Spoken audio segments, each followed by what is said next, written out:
Somebody commented on Conquest in the forum about Medellin and Scopo girls. So I need you to firstly explain what a Scopo girl is and how likely is it that guys coming here are gonna get attacked by them, basically. So first of all, Scopo is just short for scopolamine, which is a drug that you can find in this part of the world that grows naturally. I don't know if you've ever seen that white flower. You can see it sometimes, like if you're driving on the road, you can see it growing in trees. Kind of looks like a trumpet, right. So it grows down, it's white. They call it devil's breath or devil's trumpet. And basically what happens is there are girls that actively go out and search for naive tourists and use this drug to rob them. So what they would do, it would often be 2 or more girls. They would prey on an unsuspecting foreigner. They'd go out for drinks with him and slide in some scopolamine into his drink. And oftentimes it happens when they're in a secluded place, so they can rob his phone or his wallet, or in his apartment where they just clean him out. Now, this happens a lot here in Medellin. It is famous for scopolamine, for people getting scopolamine. But I think that if you have common sense, you wouldn't allow 2 or 3 random chicks off Tinder into your apartment on the first date and just go out. Hey, D Cannon, back with another edition of the Dust Up. If you're new to the channel, make sure you hit the like button. Make sure you hit the subscribe button. Also, make sure you hit the notification bell so you can get the alert when future content is posted. Let's keep going. And start drinking with him, right? So these guys assume that 3 random hot Latinas want to come directly to their apartment. That's correct. And of course, yeah, of course that's going to happen, yeah. Yeah, so that's basically it. They think that these girls are coming over to bang, and they're not. They're just out there to prey on naive tourists. Yeah. And usually these girls are backed by gangs, so they are not just doing it on their own. They are a part of a very organized and intricate crime group. They have hackers behind them to hack the phones, to hack the laptops. They know how to get into the bank accounts. They are very tactical, so they will not just drug you and take your phone and run off, because then they'll get caught on security cameras. They are very, very tactical with what they do. They barely get caught.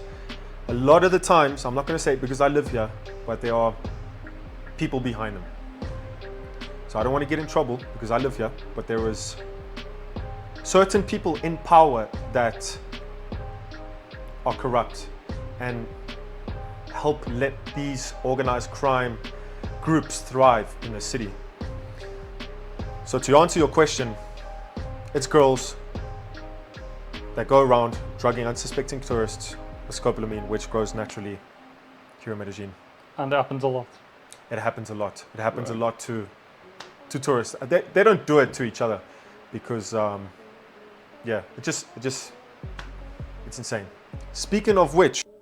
All right, so my understanding of the passport bro movement is that it's a lot of guys out here that are frustrated with the dating scene in their particular country, and they've decided to get their passport and go abroad looking for women that they consider to be feminine, fit, beautiful, and submissive. And one of the places that they're going is Colombia. And from the way you hear guys telling stories online, they make it seem like Colombia is a real great place to go to. But as you were just listening to him say in the video, there's a lot of things out there that you got to be aware of. So lately I have been hearing quite a few reports about guys going out to Colombia and, you know, getting drugged and either getting robbed or losing their life in the process. And like he said, the women out there, they tend to prey on unsuspecting tourists. And so if you find yourself in a position where basically you're chasing your dick around the world, then you need to be smart about how you're doing it. Like, let's use here in America, for example.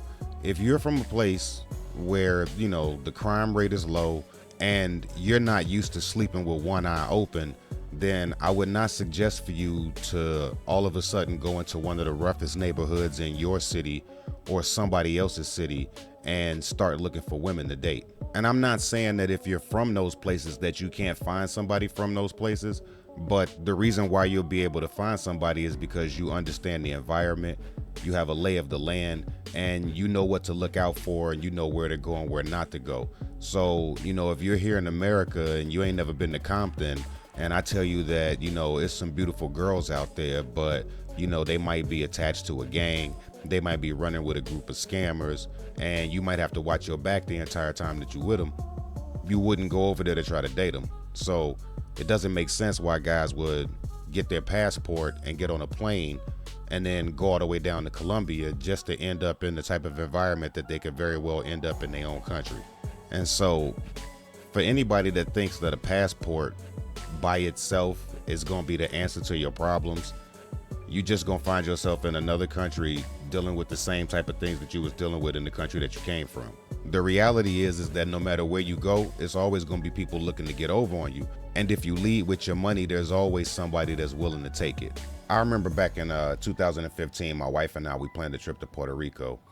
And when we were planning the trip, I wasn't really thinking about what it was going to be like to interact with the locals, when we got there. But once you get there, you start to get an idea of, who it is you're dealing with and, what the environment is actually like, as opposed to, looking at pictures online and just hearing people tell stories. And so, the first 2 days that we were there, I was pretty much just doing, the regular tourist stuff, just going around, enjoying the scenery, enjoying the beach and the trees and the good weather. But on the third day, we tried to go to a club that was out there, and I can't remember the name of it, but as we were going to the club, like, I started looking around and noticing, where we were in the neighborhood, and started noticing the conditions of the buildings and, the people hanging out on the corners. And, you start to realize, like, hey, we might want to just go on ahead and get to the place that we're going to, because, since we were tourists, we decided to drive around a little bit and, basically just look around at the different neighborhoods and see what we could see. And, the one neighborhood that we ended up in, I don't remember the name of it because it's been like 9 years at this point. But once we ended up deeper into the neighborhood, like, there was no more English being spoken. All you could hear is Spanish coming from the streets. And as we were driving through, people started like saying stuff towards the car. And like, look, I'm from Chicago. I know the difference between people saying what's up and people saying like, hey, what's up? And so I started to get that feeling like we needed to, go on about our business, and we ended up, turning around and getting out of there. Now, like I just said, my Spanish ain't that strong, and considering that everybody was speaking like 100% Spanish, that put me at a complete disadvantage. I don't know if the stuff that's being said is in my favor or if it's against me. At that point, you just kind of got to read body language. And so, my spidey sense started tingling. I just move around and get on up out of that situation. And then also you got to consider the fact that, you on vacation, you don't know where you at, you don't know if the direction that you're trying to escape in is a good direction or a bad direction. So like, here in Chicago, if something happens, I don't know where I'm going. Like if I decide to run, like I don't know the specific location of where I'm going, but I know that wherever I go, I know where I'm going because I know the city well enough that I'm gonna make it home regardless. So for anybody out there that's traveling, always protect yourself, always watch yourself, always stay on guard. When you go on vacation, even if you think it's a tropical paradise, you pretty much got to treat it the exact same way you do when you're at home, which is to, never let your guard down and always be prepared for the worst. And with all of these cases that you see coming out of Colombia, this is probably a reason why you see so many guys going to Thailand nowadays, because it provides the same type of options, and there's also a lot safer of an environment to be in as well. But that's it for this video. As always, make sure you hit the like button, drop a comment down below. If you're new to the channel, make sure you hit the subscribe button, and also hit the notification bell so you can get the alert when future content is posted. I'm your man D Cannon. This is the Dust Up, and I'm out.